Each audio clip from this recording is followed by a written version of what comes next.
好的，我是头牛，欢迎收看本期白视频。今天我们又在第一时间为大家带来黑厂啊，这个 OPPO。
明显。来到30倍 ，OPPO 的优势呢就更明显了一点，不但可以认出文字啊，因为对中间调区域的管控啊，整个画面的曝光控制也更为舒适一些。这组 X1 Ultra 的色彩控制也不错，准确的还原了黄色的灯光。夜景的风格化上我们也拍了不少，还是挺出片的，就不多聊了。大家可以直接把自己喜欢的弹幕打在扬章上。人像方面，这组样张主要是模特好看。我们放大看一下 X1 Ultra 宣传的发丝级抠像，确实不错啊，有区别。除了 X1 Ultra， 其他几台的发丝还都有被切割的感觉。这组样张，小姐姐自己主观说更喜欢 X1 Ultra 拍的，人脸的质感、肤色都不错。放大看一下头发丝 ，X1 Ultra 依旧是抠的最好的那一个。这组 X1 Ultra 同样也是偏暖的色调风格啊，大家更喜欢哪一台拍的呢？这组人像 vivo 是 4.3 倍，其他3台是3倍。在背景的光斑效果上 ，X1 Ultra 主观要更加自然一些。极暗场景的人像，我们也拍了2组啊，人眼看到的亮度差不多是这样的，不愧是大底啊，这拍出来的画面跟开了灯似的。剩下2组大家直接在弹幕里选出自己喜欢的吧。视频录制方面，毕竟都叫 Ultra 了嘛，我们也专门体验了一下。这次 OPPO 支持最高 4K 30帧的全镜头杜比世界，和 iPhone 15 Pro Max 专门录制了一段对比。主观认为 OPPO 和苹果的差距主要有2点，第一点是画面的动态范围和宽容度，另外一点就是从暗景到亮景的时候啊，苹果的过渡确实要更加自然。在多镜头的变焦上面，2台手机都有切换镜头的痕迹。不过 OPPO 这是首次支持全焦段 4K 30帧的杜比世界录制啊，也算做得很可以了，值得点赞。影像软件上的升级，我们在 X1 标准版的视频中详细聊过啊，本期简单过一下。第一个就是专业模式重做为大师模式，又分为了 Auto 和 Pro 2个模式。Auto 模式你可以简单理解成随手拍的哈苏模式 ，Pro 模式就是以前的专业模式，可以调节曝光啊、这个感光度啊等等等等。除此之外呢，右下角新增了一个效果图标，点击之后你可以调节锐度、暗角、对比度等等参数啊。第二点就是这次的 Pro XDR 同时支持了大师模式和人像模式，在相册里查看照片会更有层次感。聊了这么多，确实挺猛啊，确实挺 Ultra。咱们再来说一下体验过程中觉得不太适应的地方。第一个就是手机结构方面的 ，OPPO 这次这么大的镜头模组啊，这个竖向握持是难免会用食指顶住镜头，而超广角又正好是在相机模组的最下方。这个问题其实之前的一些机器有过啊。如果你要拍摄超广角的样张，一定要特别注意自己的握持手法，要不然你一伸手指就会被拍进去啊。第二点就是 OPPO 当前版本的大师模式并没有做多镜头的变焦动画，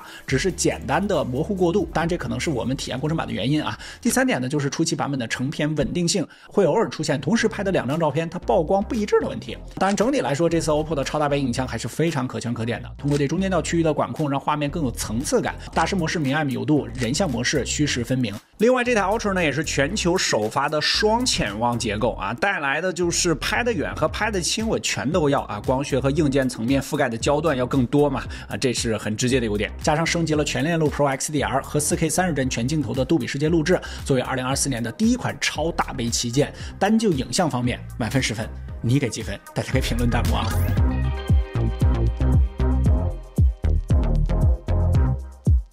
屏幕方面和 X1 标准版一样啊，用的是京东方 X1 啊，上期我们聊过啊，这一期就直接打出它的亮度和调光信息。和标准版一样啊 ，X1 Ultra 正式版会把手动最高亮度 OTA 到800尼特，以及会把单脉冲模式啊从开发者选项里移到护眼模块里面。系统方面 ，ColorOS 14我们前面出过详细的体验视频，这次 OPPO Find X7 系列还有一个小功能点的升级啊，这就是新增了逍遥游。使用时需要先点击左上角选择目的地，然后你就可以购买国际上网的流量套餐了啊。对于一些经常出国的小伙伴来说，还是非常方便的，并且这个逍遥游还提供了100兆的免费流量。如果到国外了啊，你也可以选择先试用再购买啊，同时也会推送当地的租车啊、出行等服务啊，省去了自己找的麻烦。除此之外，官方还宣传了一些安第斯大模型方面的功能啊，这个人物抠像啊、一键生成通话记录啊等等等等。不过我们测试时这个版本的还没有体验到，希望这个安第斯大模型的加入能够让 ColorOS 可玩性更高一些。而且这次 Ultra 还有一个卫星通信的专门版本啊，捅破天线技术现在大家慢慢都有了。性能配置方面呢，标准版那边是9300，Ultra 这边呢搭载的是骁龙8 Gen 3啊，也是旗舰标配啊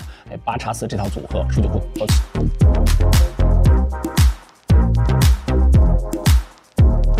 小白测评数据库 3.5 模型落地实测，王者 OPPO Find X7 Ultra 一条直线啊，功耗是 3.3 瓦，机身最高温度 40.7摄氏度，原神也和标准版时一样啊，有提帧的策略，提醒大家注意。最终平均帧率是 60.4帧，功耗是 5.2 瓦，机身最高温度是 45.8 摄氏度，将过45。星点方面也同样有提帧的策略，在测试模型最后的长乐天高压场景呢，有点小波动，但是并不太影响体验，并且全程都没有降亮度，最终平均帧率也挺好看的。啊，60.3帧，功耗是6.7瓦，集成的最高温度已经来到了51.30度，这就看你有没有重度游戏的需求了。续航方面我们也很关心，毕竟释放还是挺猛的啊。小白测评数据库 3.5 续航模型3小时轻度续航测试胜于65%，5小时重度续航测试胜于15%，极限续航测试直到关机，这台机器总共坚持了6小时50分钟，在数据库已测机型的总榜之中排名中等靠上的位置。同样是5000毫安时的电池 ，OPPO Find X7 Ultra 5分钟充入28%，15分钟充入69%，前台充满26分钟，完全充满半个小时，和标准版基本上是一致的啊，这个速度还是挺快的。性能数据检验总结 ，OPPO 这次超大杯的调度啊，我觉得猛这个字可以打在公屏上啊。游戏的总体表现基本上可以用3不降来形容，不过受限于机身结构啊、材料啊以及它的策略啊，在温度上面确实比其他旗舰要高一些。Ultra 这台机器呢也是带 VIP 模式的，在之前 N3 的时候我们和大家聊过啊，它是一个更高阶的一个安全模式吧，你可以简单这么理解。它的3段式按键，对，这次全系都有3段式按键啊。如果你滑到最上面的话，它就会进入一个 VIP 模式。它会提示安心锁已经启动，然后默认的息屏显示呢也会改变。这次的默认壁纸我还挺喜欢的，它是一个月亮升起的这样一个动画，然后调的也比较丝滑。细节配置呢，比如说 NFC 啊、红外啊、X 轴的震动马达呀，该有的也都有了。它是听懂式的双扬器，但是它顶部呢也单独都做了开孔。Ultra 这边呢也是支持失手触控的，在防水等级上比标准版要更高，它达到了最高的 IP68。指纹识别方面，它也是一个超薄的，位置上也更加舒服。OK， 我们全部测完，先听大家打个分啊，满分10分的话，这台 Ultra 你给几分呢？我觉得这台机器最重要的那肯定就是它的影像啊 ，RYT 900的这个首发，我觉得 OPPO 这边算是